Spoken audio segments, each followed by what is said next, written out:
Sveiki visi, sveikinu su jumis iš paplūdimio Salou miestelėje, kuriame mes esame įsikūrę. Tikrai labai gražus oras, labai šilta, geras smėlis, saulė, jūra, turbūt čia pats geriausias derinys. Tai pirmiausiai nuo to gal pradėsiu, kad šiandien turim laisvą dieną. Pirmąją dieną, kai atskridom, ten buvo tik tai kelios valandos, mes dar spėjom prie jūros nueiti. Antrąją dieną tikrai turėjom fainą dieną laisvą, kurią skiriam pasivaikščiojimui po šitą miestelį. Po to,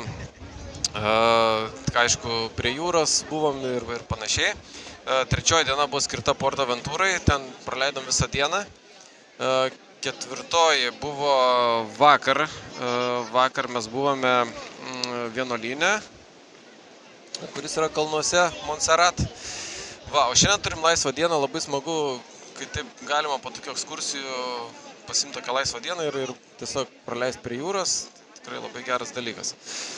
Tai šiaip apie paplūdimį gal šiek tiek norėjau papasakoti, kaip pasakyti, yra keletas tokių įdomybių, kas skiriasi nuo Lietuvos paplūdimių. Tai, pavyzdžiui, čia, tokiam paplūdimy, kur čia nėra jis toks didelis, bet ir didesnėse, kiek pastebėjom, yra lygiai panašiai tas pats. Tai turim čia vieną tualetą. Nežinau, aišku, Lietuvos kurortas irgi pastovi problema su šitais dalykais yra, bet, kažkaip pastebėjus tik to tualeto užtenka. Toliau kitas dalykas, čia, kas tikrai skiriasi nuo Lietuvos paplūdimių, tai kad čia nėra kur persirengti. Tu praktiškai iš viešbučio turi ateiti jau viską apsirengęs, su kuo norėsi ten maudytis ir panašiai. Na ir dar vienas toks dalykas, kuris kardinaliai skiriasi nuo Lietuvos, tai kad galima tikrai ne vieną ir ne kelias moteris surasti apskritai be viršutinės maudymosi dalies.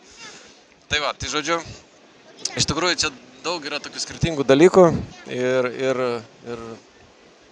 labai smagu, kai galima kažkaip pakeisti aplinką ir pasimaudyti. Tiesa, jūra yra tikrai labai šilta, nereikia nei pratintis, nei kažką daryti, tai labai faina. Tai tiek būtų apie paplūdimį, vėliau papasakosiu dar kitokių įdomių dalykų iš Ispanijos, iš Barcelonos, iš mūsų Salou miestelio. Tai sėkmės visiems, susitiksim kitose video. Iki.